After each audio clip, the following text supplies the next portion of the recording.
may pa padyak-padyak pang nalalaman. Okay, ganito kasi yun. Hindi lang naman po pwedeng puro lang tayo buhat ng buhat. Kailangan din natin stretching. Unatin natin yung mga kasukusuhan natin para magiging flexible pa rin tayo kahit may mag-build ng ano ba. Basta ganun yun. Kailangan natin magiging flexible para kunyari, madulas ka, pag flexible ka, kaya pa rin mag-balance, bumalance or ano ba yun. Kaya mo pa rin i-balance yung katawan mo. Yun. sabay ganun. Kasi pagka medyo matitigas yung ano ba yun, tissue, ligament, or ano ba, basta matigas, pagka ma-balance ka, talagang lagapak. Kailangan natin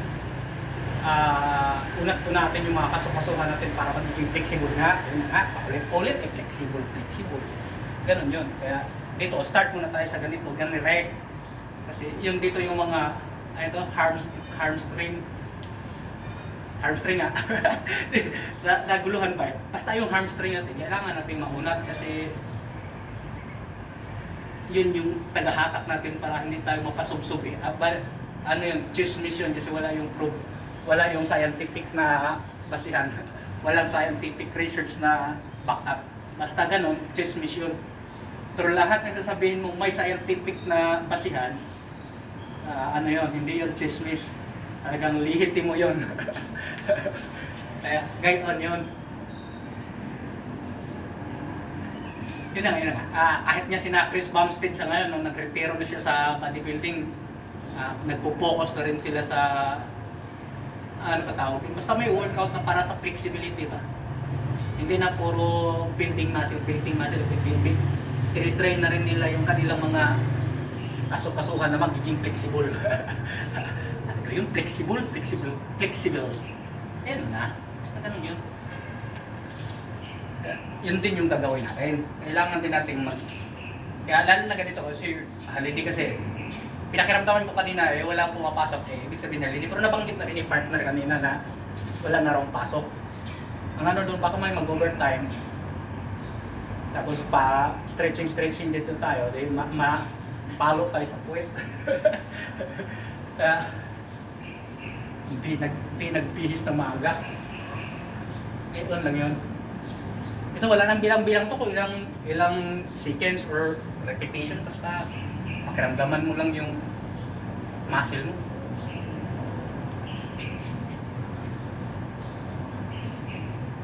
Ang pinaka-importante doon kasi talaga yung na-stretch mo. Bakit magalit? Ganun talaga yun.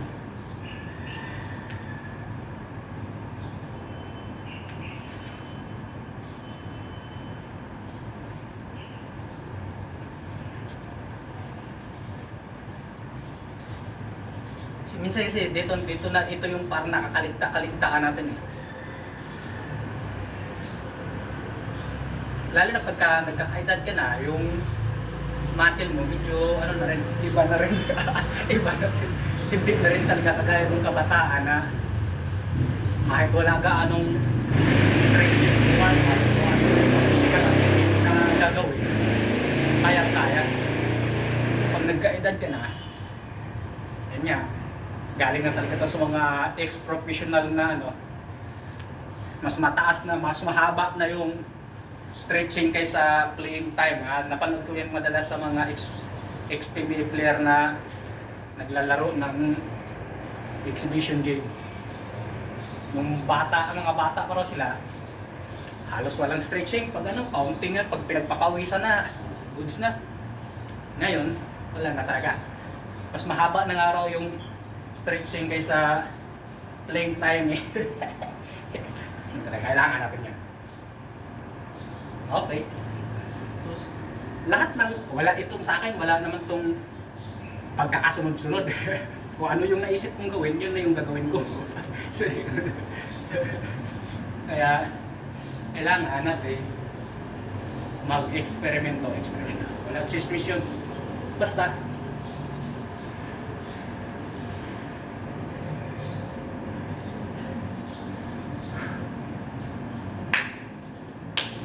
bigla akong nagiging pakaangkang na part na yun.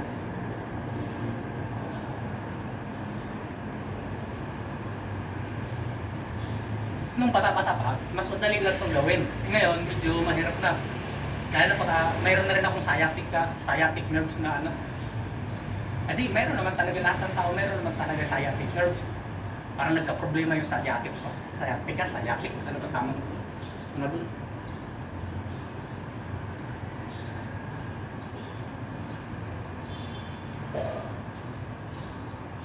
Naubusan na ano, sasabihin na.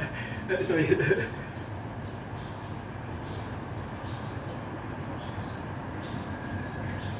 Iniisip ko ito na gawin tuwing umaga, kaso nga lang makakalimut-kalimutan minsan eh. Lalo pagka may mga pasok, minsan pagdating dito medyo late na.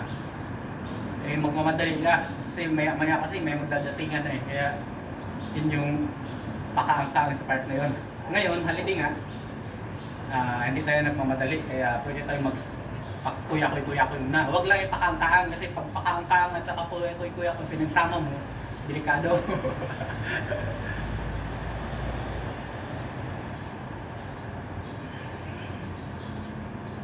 Isa naman pala pag nagkaedad na tayo, yung mas kailangan talaga natin to. At ulit-ulit. Yun nga, yun doon tayo nagkakamali eh. Pagka nagkakaedad na, parang tinatamad na tayo magiging aktibo sa kahit anong klaseng sports na gusto natin kasi nasa isip na rin, pambata lang yan. Para sa mga bata lang yan, baliktad yun. Kung kailan tayo nagkakaedad, ngayon ko lang din ito nalalaman na nandito na ako sa fitness na tumatagal-tagal na rin kasi sa mga pinapanood kong mga videos na kung ano-ano, yun yung sinasabi eh. Na pag nagkakaedad ka na, pumatong ka na sa 30, dahan-dahan na bumababa yung testosterone level natin. Pag bumaba yung testosterone level natin, pati magbabago na lahat, defectable na lahat, defectable, umaapektuhan na lang para sure tayo, aapektuhan na lahat. Kaya bumababa na yung muscle mass mo kasi yun yung testosterone yung nagdidikta sa muscle mass din natin eh. Tama ba? Ayan mo na, basta i-google nyo na lang para sure doon kayo. At least meron kayong idea na ganito ganyan. Pero pagka paniwalaan yung buo, baka medyo may kulang yung kwento ko, di mapariwara kayo. Kaya ganun yun. Kaya pagka nagkakaedad na tayo, gusto nating maiwasan o maiwasan niya natin yung mga basic na mga karamdaman, yung blood pressure, diabetes, ano pa ba iba? Basta mga ganun lang. Huwag. Kasi yung ibang mga matitinding sakit kasi, nandun eh, parang pag ano pa nakalatag na yun sa buhay natin, hindi na natin talaga mapigilan yun. Pero pwede natin maantala. O ito, hindi siya lumala kasi napanood ko rin sa mga ano, ang cancer nga rin daw, pwede mo siyang malabanan sa tamang ano exercise at saka pagkain. Kasi pag nag-i-exercise ka, magbibuild ka ng muscle, yun daw yung muscle mo, yun yung tumutulong sa'yo para kalabanin yung cancer cells. Basta ganun yun. Basta, kaya na nga mag-research, i-google nyo, may Google naman. Bigla na naman nagpakaangkaan. Basta ganun yan. Kasi pagka mayroon, kasi kinakain daw ng cancer cells yung muscle natin, di ba kadalasan sa mga cancer, dahan-dahan pumapayat. Basta kulang mo na. English kasi, saka may mga scientific term, kaya hirap siya intindihin, kaya hinulaan ko na lang. Na ganun yung pakakasabi. Pakakako sa part nyo na. Bilis-bilis na niya natin to kasi patanghali na. Mingming no. Kaya ganun yun. Sana ba yun? Pwede tayo sumandal para hirap kasi pag ganito, hindi ko mapigang ganito pagka hindi nakasandal. Okay. Hindi na lang yun. Mas wala, masakit ka dito. Lagyan mo kaya ng sapin. Kung kaya ka mapatong masakit kasi sa tuhod eh. Yung mga upong mga pangbata. Yung mga bata pa pag nakaupo ganito, tapos mo lang sa akin di pa lumalapat yung puwet ko eh. Hindi lumalapat. Hirap. Hirap. Medyo sakit nga lang, pero yun na nga. Pag masakit kasi, hindi pa gaano naunat yung sakit talaga. Pagka lumapat yung buto eh.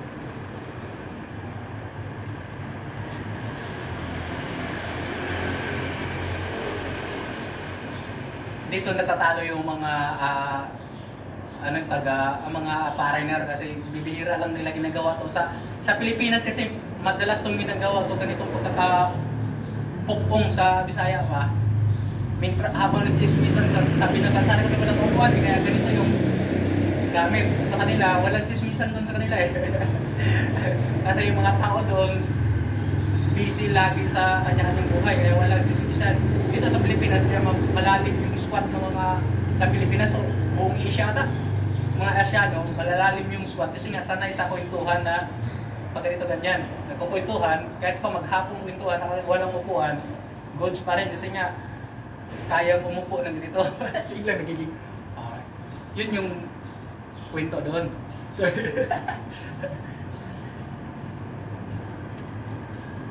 okay, di ba? Sabi, biglang naging mayabang. Ano lang yun, no? Pag nakaupo ka, nagkukwentuhan, doon sa probinsya, habang nagkukwentuhan, naglikit-likit og lumboy. Yan naman yung masama doon. Ang maganda sa ano doon, regular na tayo, kwento.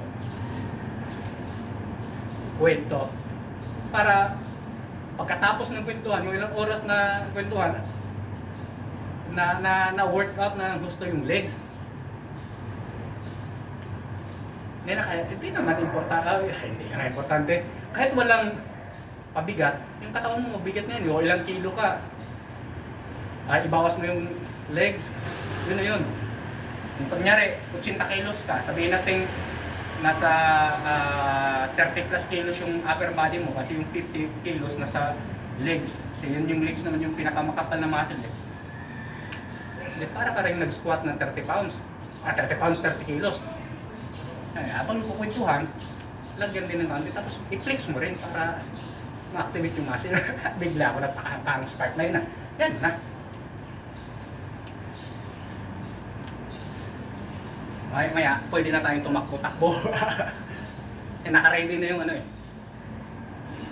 Dito kasi nagkagulo-gulo kasi sa iba, sa mga nagbubuhat sa gym, ayaw nila tong ganitong stretching pag nagbubuhat ka eh. Hindi mo na to kinokondisyon yung muscle mo para sa pagbubuhat mabigat.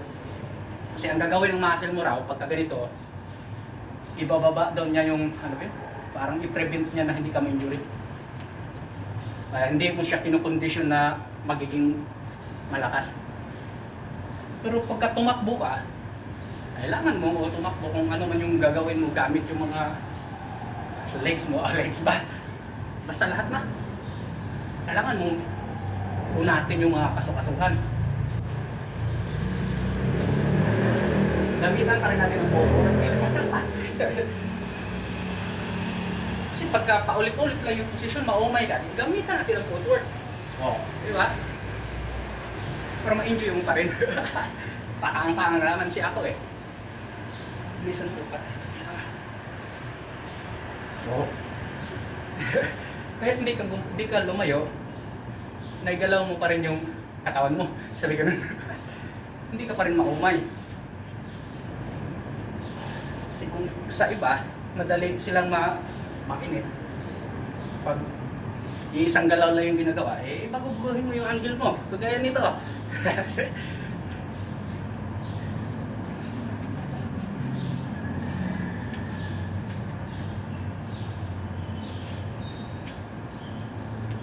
Pwede doon, di ba? Bigla ako naging pakaang-kaang na naman eh.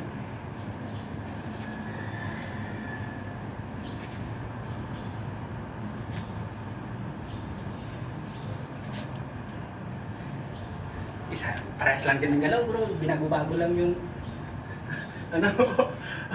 posisyon. Paano ba? Basta ganun yan, tayo magulo.